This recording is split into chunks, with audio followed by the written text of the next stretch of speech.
ሰላም ጤና ይስጥልን። ይህ በአዲስ ከተማ ኮሙኒኬሽን ተዘጋጅቶ የሚቀርብላችሁ ሳምንታዊ የአዲስ እይታ ፕሮግራማችን ነው። በዚህ ፕሮግራማችን አዳዲስና ወቅታዊ ጉዳዮች ላይ ጉዳዩ ከሚመለከታቸው አካላት ጋር ቆይታ እናደርጋለን። በዛሬው ዕለት በማህበራዊ ሚዲያ በሐሰተኛ መረጃና በጥላቻ ንግግር እንዲሁም ከዚህ ጋር በተያያዙ ባሉ የህግ ድንጋጌ ዙሪያ ከእንግዶች ጋር ቆይታ አድርገናል። አብራችሁን ቆዩ። የዛሬው እንግዶቻችን አቶ አዲሱ ጎንፋ የአዲስ ከተማ ክፍለ ከተማ ኮሙኒኬሽን ጽሕፈት ቤት ኃላፊ፣ አቶ ዳዊት ብርሃኑ የክፍለ ከተማው የዋና ስራ አስፈጻሚ የሚዲያ ዘርፍ አማካሪ፣ እንዲሁም አቶ ሮቤት ኡርጌሳ የክፍለ ከተማው ፍትህ ጽሕፈት ቤት ኃላፊ ከኛ ጋር ቆይታ ያደርጋሉ። መልካም እንግዲህ ከማህበራዊ ሚዲያ ጋር በተያያዘ እንግዲህ አብዛኞቹ በአዎንታዊ መልክ የሚጠቀሙ አሉ፣ በአሉታዊ የሚጠቀሙ አሉ። ከዚህ ጋር በተያያዘ እንግዲህ በምን አግባብ ነው መጠቀም የሚገባው ብሎ ያስባሉ? ማህበራዊ ሚዲያ አጠቃቀሙን ካጣንበት በጣም ብዙ ማህበራዊ እና ፖለቲካዊ ቀውሶችን ሊያስከትል የሚችል ጉዳይ ነው ማለት ነው። በአግባቡ የሚጠቀምበት ካለ ገንዘቡን ላይ የሚሰራበት ነው። በዚህ ሰዓት በማህበራዊ ሚዲያ በስርዓት ተጠቅመው ሀብት እያፈሩ ሀብት እየፈጠሩ ያሉ ወጣቶች እንዳሉ ሁሉ በተመሳሳይ ደግሞ ሀገርን የሚያፈርስ የዜጎችን የእርስ በርስ ግንኙነትን ሊያሻክር የሚችል የተለያዩ ጥላቻዎችን ሊያመጣ የሚችሉ መልእክት አዘል ይዘት ያላቸው ጥላቻ ይዘት ያላቸው መልእክቶችን በመልቀቅ እኩይ ተግባር ላይ የተሰማሩ ዜጎች ቀላል አይደሉም ማለት ነው። ሚዛኑን ጠብቀን ማህበራዊ ሚዲያን መጠቀም ካልቻልን ሀገርንም እስከ ማፍረስ ድረስ የሚደርስበት ሁኔታ አለ ማለት ነው። የሚያሳየን የዓለም ተሞክሮ በማህበራዊ ሚዲያ የፈረሰ ሀገር በማህበራዊ ሚዲያ በርካታ ዜጎችን የተቀጠፈበት አጋጣሚዎችም ስላሉ ከነዛ በመማር ሚዛናዊ ሆነን ማህበራዊ ሚዲያ ለበጎ ዓላማ ብቻ በመጠቀም በሀገር እድገት ልማት ላይ አዎንታዊ አስተዋጽኦ ማበርከት ይኖርባቸዋል ብዬ አስባለሁ ማለት ነው። ከድህረ እውነት ጋር ተያይዞ በርካታ ጉዳዮች ይነሳሉ። እንግዲህ ድህረ እውነት የሚለው ጽንሰ ሀሳብ በተለይ ከዓለም አቀፍ ደረጃ በርካታ ትንታኔ ሲሰጡበት የቆዩ ጉዳይ ነው። ምን ማለት ነው ድህረ እውነት ብለን ስንል? ድህረ እውነት ዘመን ብለን የምናነሳው ድህረ እውነት በሚል የተነሳው እንግዲህ አንዳንድ ጽሁፎች ላይ እንዳየነው በዓለም ደረጃ በተለይ በአሜሪካ ለአንዳንድ መጋዚኖች ይነሳ ነበር። በጣም ግን ጎልቶ የወጣው በኢራቅ ጦርነት ወቅት ላይ በተከሰተ የመረጃ ማዛባት ጊዜ በመጽሐፍ ደረጃ በመጋዘን ደረጃ የወጣበት ሂደት አለ ማለት ነው። ያም የመረጃ የማዛባት ሂደቱን የድህረ እውነት ዘመኑ ይዞት የመጣ ነው የሚለውን ነገር ለመመልከት ማለት ነው። ከዛ ባለፈም ኦልሞስት ወደ 2019 በነጮች ማለት ነው። በዛ ጊዜም ዘ ኦፍ ፖስት ትሩዝ በሚል መጋዘን የወጣው አብዛኛውን መረጃዎቹን ሐሰትን እውነት መስሎ የሚወጣበት ለስሜት ቅርብ የሆኑ የሰዎችን አእምሮ ይልቅ ስሜታቸውን እንዲጠቀሙ በሚያደርግ መንገድ በፖለቲከኞች በሚዲያ ሰዎች የቀረበበትን ዘመን ለማመላከት የድህረ እውነት ዘመን ተብሎ ይነሳል። በአብዛኛው ይሄ ሂደት ፈጠራ የሚታከልባቸው መረጃዎች የሚሰራጩበት ጊዜና ወቅትን ለማመላከት ነው ድህረ እውነት ዘመን ብለን የምናነሳው ማለት ነው። ምናልባት በርካታ የመንግስት ተቋማት የማህበራዊ ሚዲያ ትስስር ይጠቀማሉና ከዚህ ጋር በተያያዘ ምን አይነት ይዘት ነው ያላቸው? መልኩ ነው መልእክቶች የተላለፉ ያሉት? በቀጣይስ ምን አይነት መንገድ ነው መከተል ያለባቸው ቢያስባሉ? መልካም ይህንን ነገር ለማብራራት ጥልቅ የድህረ እውነት ምንነትን በደንብ መረዳት መጀመሪያ ያስፈልጋል ብዬ አስባለሁ ማለት ነው። እንግዲህ ቅድም ሳነሳ እንደነበረው የመጀመሪያው ስሜት እና ልቅ ሀሳቦች የሚበዙበት ዘመን ወቅቱ ድህረ እውነት ዘመኑ በደንብ መረዳት ስለሚኖርብን እውነት በጣም የሚፈተንበት ይበልጥ ሐሰት የተለያዩ ሀባዎችና ድራማዎችን ታክለውበት እውነት መስሎ የሚመጣበት ዘመን እንደሆነ ማየት መቻል ያስፈልጋል። ከዛ ባለፈ ከመረጃና ማስረጃ ይልቅ ስሜትን ቀልብ የሚገዙ ነገሮች የሚበዙበት ነው። ሰው ማስረጃን ከመጠየቅ ይልቅ ሚዲያው ፖለቲከኛው ሊያነሳው የሚችለው ስሜትና ቀልብን የሚስቡ ነገሮች ላይ ነው ፎከስ የሚያደርግና ወቅቱ በዚህ ደረጃ ያለ ነው። ያው በብዙ መልክ ደግሞ እንደምናየው ህጋዊነትን የተቋም ስርዓትን ፈተና ውስጥ ጭምር የከተተ ነውና በተለይ ደግሞ በስሜት ተረኮችና ፈጠራዎች የታከለበት አውድን እንደመሆኑ መጠን ይህን አውድ ይዞት የሚመጣውን ለዚህ ደግሞ በብዙ መልካውን እኛ ሀገራችንም ላይ የምናያቸው ብዙ መገለጫዎች አሉ ማለት ነው። አንደኛው በአብዛኛው የምናያቸው ስሜት ቀስቃሽ መልእክቶች፣ መረጃዎች በፍጥነት ይዛመታሉ ማለት ነው በዚህ ዘመንና ሁኔታ ላይ ማለት ነው። እንደምናውቀው የመረጃ የበላይነት ከዚህ ቀደም ከመንግስት እጅ ወጥቷል በብዙ መልክ ማለት ነው። ከመንግስት እጅ ወጥቷል። የመረጃ የበላይነት አሁን ሁሉም ሰው መረጃን ያገኛል፣ ይተነትናል፣ በሚዲያ ያሰራጫል። ዜጎችም ጭምር የመረጃ ምንጭን ተጠቃሚ ሆኗል። ከዚህ ቀደም ያው ተጠቃሚ ነው የነበረው አብዛኛው ወይ ከሚዲያዎች ይሰማል ወይ በመንግስት በኩል የሚወርድለት ነው። ግን እሱም የዛ ምንጭ አካል ሆኗል። በዘመኑ በፈጠረው ቴክኖሎጂ መልክ ደግሞ በብዙ መልክ አየር ላይ የሚውልበት እድል እንዳለን ወስዳለንና ይህ የሐሰት መረጃዎች የሚበዙበት የመረጃ የበላይነት በታጣበት ጊዜ ዜጎች የመጀመሪያው ነገር ማድረግ መቻል የሚኖርባቸው መረጃ ከምንጩ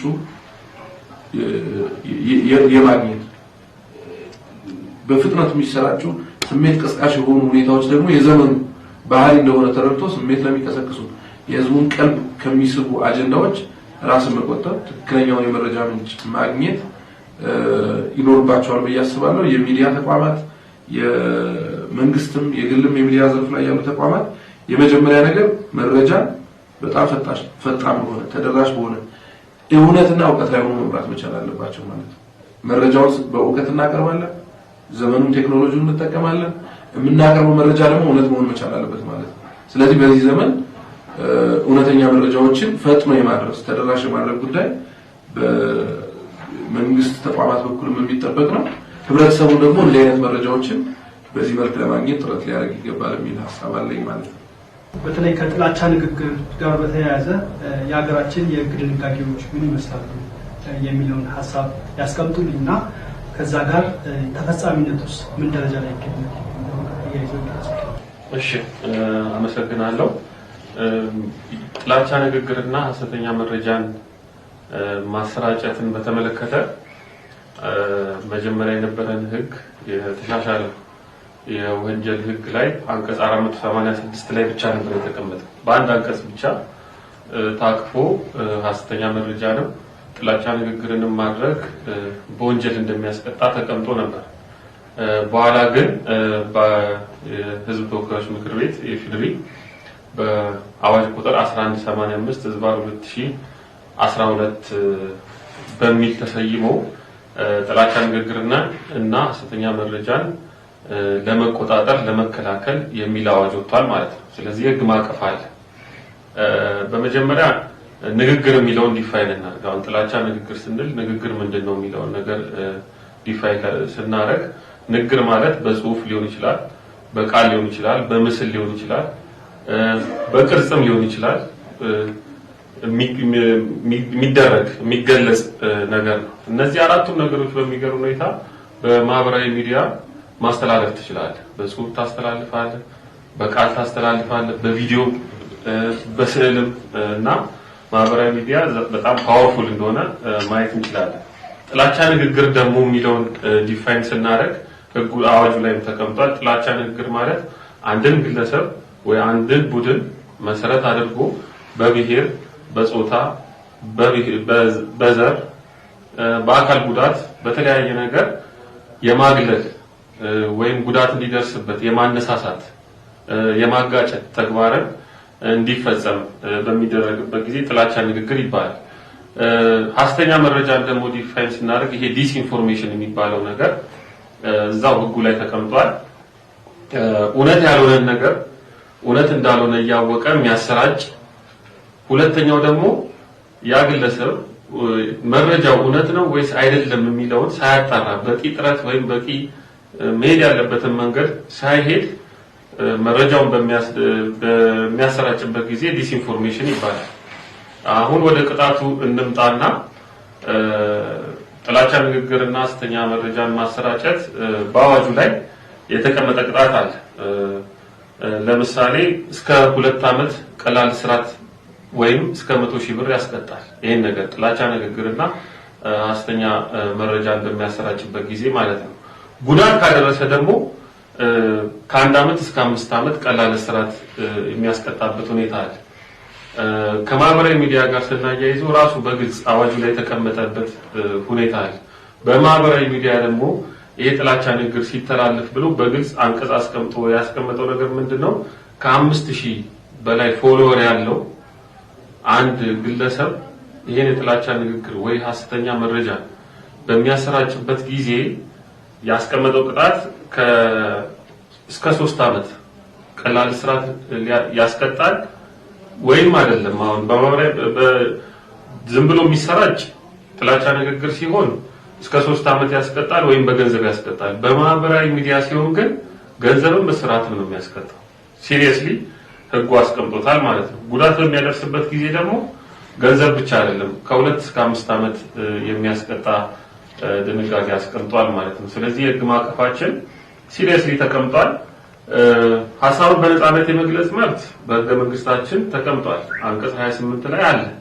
ግን ሐሳቡን በነጻነት መግለጽ የሚቻለው ሊሚቴሽን ሲኖረው ዲስኢንፎርሜሽን ሲኖር አይደለም፣ ጥላቻ ንግግር ሲኖር አይደለም። ስለዚህ ህጉ በትክክል የተዘረጋ የህግ ማዕቀፍ አለው ለማለት ነው። በተለይ ብዙ ጊዜ እንደዚህ በማህበራዊ ሚዲያ የሚሰራጩ የጥላቻ ንግግሮች ሰዎች የሆነ ቦታ ተደብቀው ነው ወይ ደግሞ ውጭ ሀገር ሆነው ነው እና የሚያስተላልፉት። ከዚህ ጋር ተያይዞ ከህግ ተፈጻሚነቱ አንጻር ትንሽ አያስቸግርም ነው?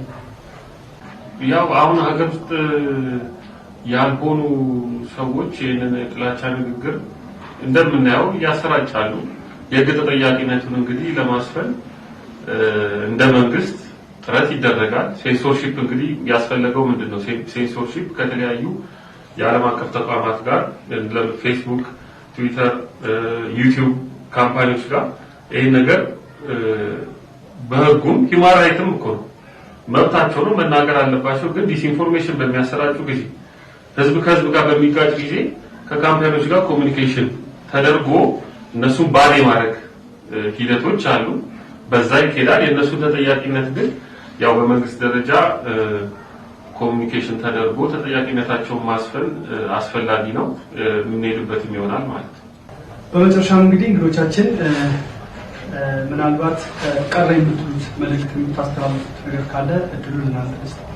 እንግዲህ መንግስታዊ ተቋማት የተለያዩ የሶሻል ሚዲያ ፕላትፎርሞችን በመጠቀም የተለያዩ መረጃዎችን ያሰራጫሉ፣ ግንዛቤዎችን ያስጨብጣሉ፣ ከማህበረሰቡ ጋር ጥሩ ግንኙነት እንዲኖር ጥረት ያደርጋሉ ማለት ነው። ይሄ በማህበረሰቡ ዘንድ እንደ ትልቅ አጋጣሚ ነው መወሰድ ያለበት ብዬ አስባለሁ። ምክንያቱም ቅድም እንዳልኩት የሶሻል ሚዲያ ባህሪ ከአንድ ወገን ብቻ የሚመነጭ ወይም ደግሞ የአንድን ወገን ተሳታፊነት ብቻ የሚያረጋግጥ አይደለም ማለት ነው። መረጃ የሚለቀውም አካል ባለበት መረጃውንም የሚቀበለው አካል እዛችሁ መሳተፍ የሚችልበት እድልን የሚፈጠር ነው ሶሻል ሚዲያ ስንል ማለት ነው። እኔ አንድ መረጃ ከለቀኩኝ ያንን መረጃ ተንተርሶ ጥያቄ ያለው ሰው ካለ እድሉን ያስቀመጠ ነው ፕላትፎርሙ ማለት ነው። እዛችሁ ኮሜንት ማድረግ ይችላል። በጥሩም ከሆነ በአሉታም ከሆነ በአዎንታም ከሆነ እዛችሁ መረጃዎችን አይቶ ጥያቄም ካለው መጠየቅ ይችላል ማለት ነው። ከዛ አኳያ መንግስታዊ ተቋማት መረጃን በሚያጋሩበት ሰዓት ላይ ዜጎች ያልገባቸው ነገሮች እዛ ላይ ፓርቲሲፔት እያደረጉ ይበልጥ የመረጃ ባለቤት እንዲሆኑ ያስችላቸዋል። አንደኛው ሚና እሱ ነው። ሁለተኛው በተለያየ ጊዜ የሚወጡ ህጎች፣ ደንቦች፣ መመሪያዎች ይኖራሉ። እነዚህ ሰፊ ግንዛቤን የሚፈልጉ ናቸው። ህብረተሰቡ ያንን ተንተርሶ ጥያቄዎች ሊኖሩት ይችላሉ፣ አስተያየቶች ሊኖሩት ይችላሉ። ይሄ ቢሆን ይሄ በዚህኛው ቢስተካከል የሚል ሀሳቦች ሊኖሩት ይችላሉ። ይህ አይነት የመረጃ ልውውጥ በመድረክ ከምናደርገው የመረጃ ልውውጥ በላይ ፓወር አለ። ተደራሽነቱን በዛው ልክ ሰፊ ነው ማለት ነው። ሀገር ውስጥም ያሉ ከሀገር ውጭም ያሉ ኢትዮጵያውያን በንቃት ሊሳተፉበት የሚችል ድሉንም የፈጠረ ነው ማለት ነው። ግንዛቤዎችን ከማስጨበጥ አኳያ ያለው ሚና ከፍተኛ ነው። ያንን መሰረት ያደረገ ነው የሶሻል ሚዲያ አጠቃቀም ስርዓታችንን ማለት ነው።